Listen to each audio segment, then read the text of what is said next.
Suatu kejadian di desa terpencil, di mana ada pasutri yang belum juga dikaruniai seorang anak. Padahal umur pernikahan mereka sudah menginjak 10 tahun. Usaha berobat ke sana kemari, puluhan dukun beranak sudah mereka datangi, hingga mereka capek dengan usahanya yang tidak membuahkan hasil. Lalu pada suatu ketika, Joko bermimpi didatangi seorang kakek tua berjubah dan bersorban putih. "Apa yang sedang kamu keluhkan?" tanya kakek tua itu. "Sudah 10 tahun saya menikah, namun istri saya belum mengandung juga," jawab Joko.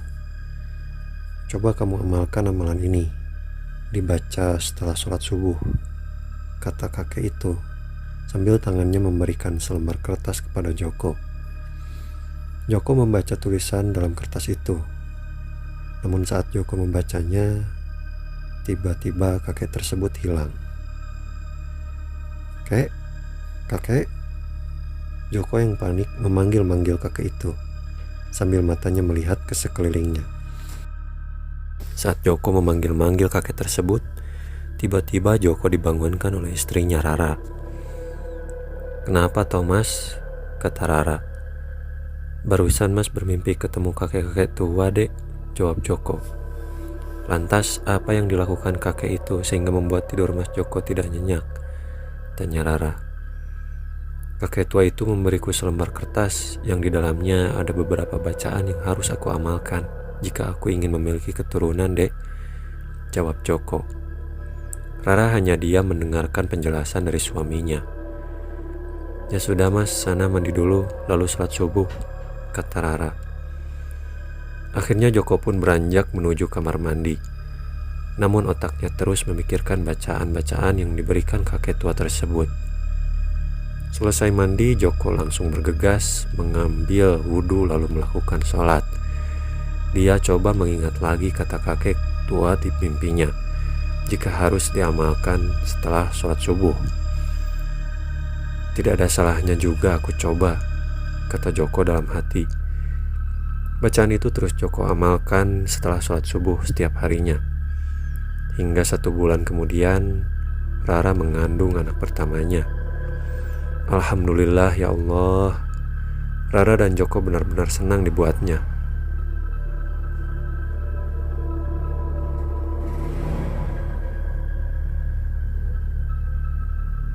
Sesuatu yang ditunggu-tunggu akhirnya datang juga. Singkat cerita, Rara melahirkan anak pertamanya setelah menikah dengan Joko. Anak tersebut berjenis kelamin laki-laki dan diberi nama Kusuma.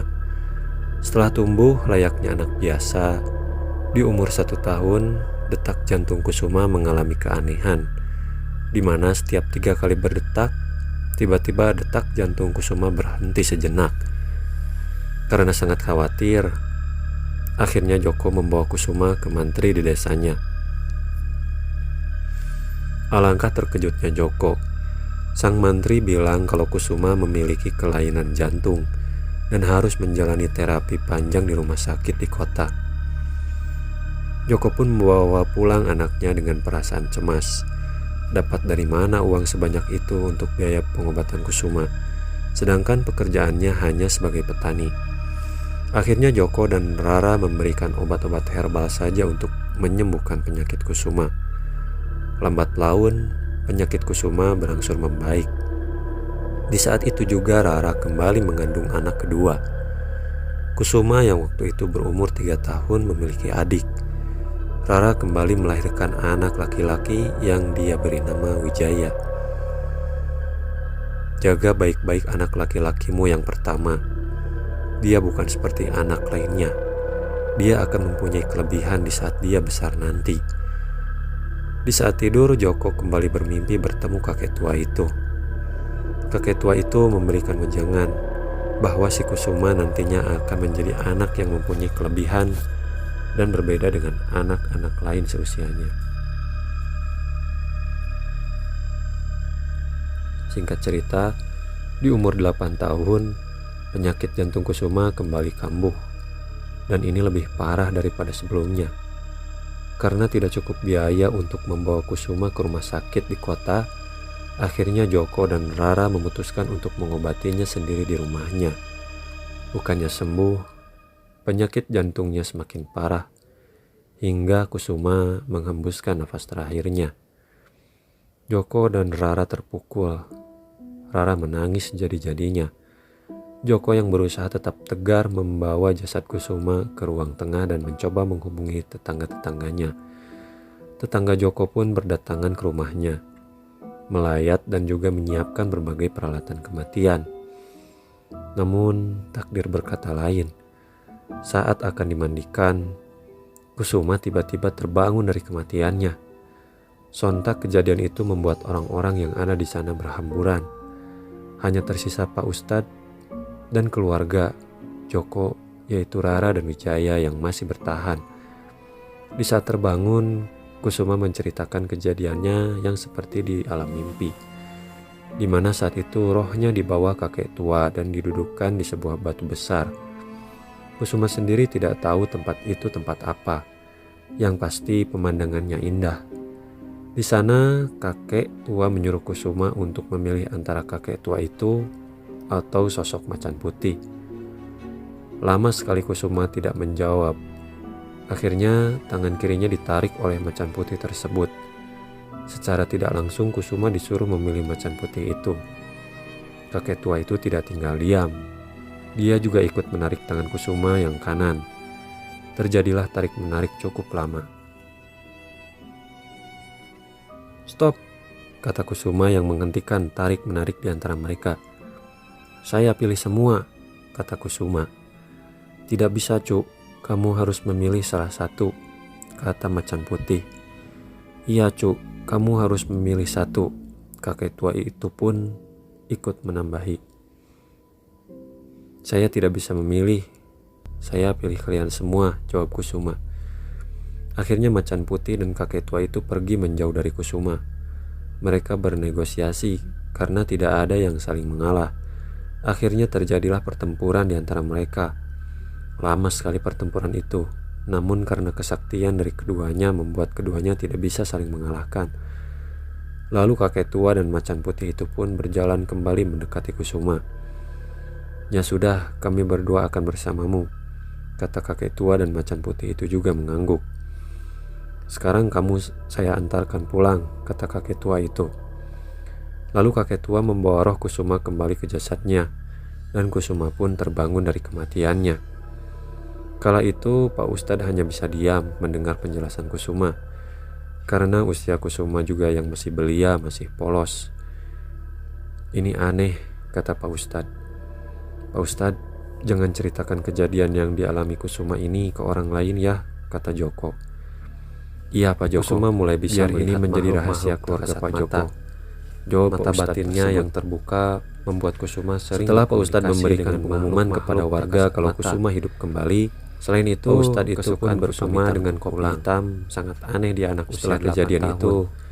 Kehidupan Kusuma menjadi berbeda dari yang datang ke mimpi Joko dan Rara untuk selalu menuruti permintaan Kusuma membuat Joko dan Rara tidak bisa melarangnya. Beda dengan adiknya Wijaya. Perilaku Kusuma memang lebih aneh. Sedangkan Wijaya lebih pendiam dan permintaannya tidak pernah aneh. Singkat cerita, mereka berdua semakin tumbuh. Kepekaan Kusuma terhadap makhluk tak kasat mata pun semakin tajam. Begitu juga dengan adiknya, Wijaya. Wijaya secara tidak langsung tertular kakaknya Kusuma. Hingga pada saat Kusuma masih SMA, dia sering menyembuhkan teman-temannya yang mengalami kesurupan di sekolahnya. Kusuma pun juga dipercaya bisa menyarang hujan atau hal lain dalam suatu kegiatan di sekolah, bahkan hingga di desanya.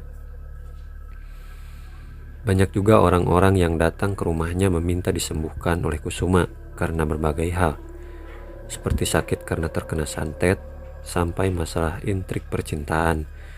Hingga di suatu titik kakek tua itu datang sendiri ke mimpi Kusuma. "Gunakan ilmu yang ada di dalam tubuhmu untuk menolong sesama manusia," kata kakek tua itu. Kelebihan Kusuma ini sekaligus dapat mengangkat derajat kedua orang tuanya. Dari hasil menyembuhkan pasien, Kusuma dapat membangunkan kedua orang tuanya rumah atau membelikan mereka tanah untuk ladang bertani kedua orang tuanya.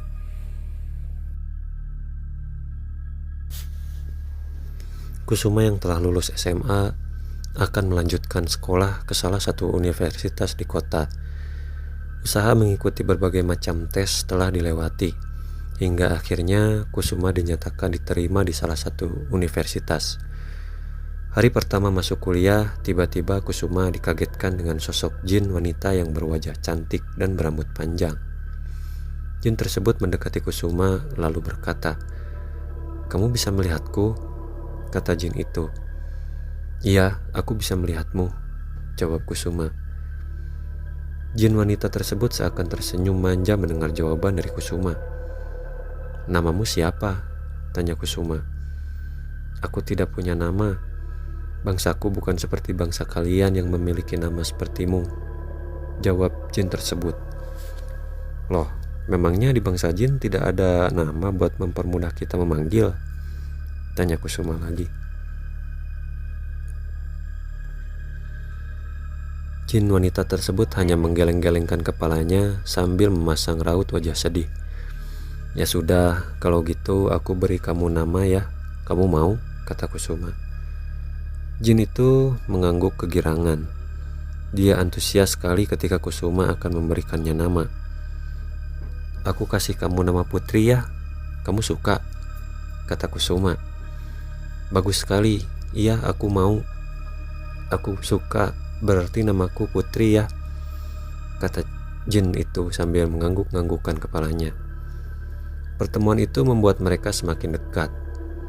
Putri sering sekali melakukan pertolongan terhadap Kusuma apabila Kusuma dalam kondisi terpojok, di mana Kusuma sendiri yang sering dibully oleh teman-temannya karena dia berasal dari desa. Di saat Kusuma terbuli, Putri langsung mendorong atau memukul teman Kusuma itu hingga terkadang teman Kusuma jatuh sakit. Kesabaran Kusuma membuat Putri kesal, sehingga dialah yang harus membalaskan kelakuan teman-teman Kusuma. Waktu terus berjalan, hingga tanpa Kusuma sadari, sebenarnya Putri menyimpan hati kepadanya. Putri mencintai Kusuma dan ingin mendapatkan tempat khusus di hati Kusuma. Hal ini terbukti ketika Kusuma mempunyai hubungan khusus dengan teman wanitanya di kampus. Putri selalu berusaha memisahkan keduanya dengan berbagai cara yang dia bisa. Namun hal itu Putri lakukan tentu tanpa sepengetahuan dari Kusuma. Hingga suatu ketika Kusuma menyukai wanita cantik idaman semua orang di kampusnya.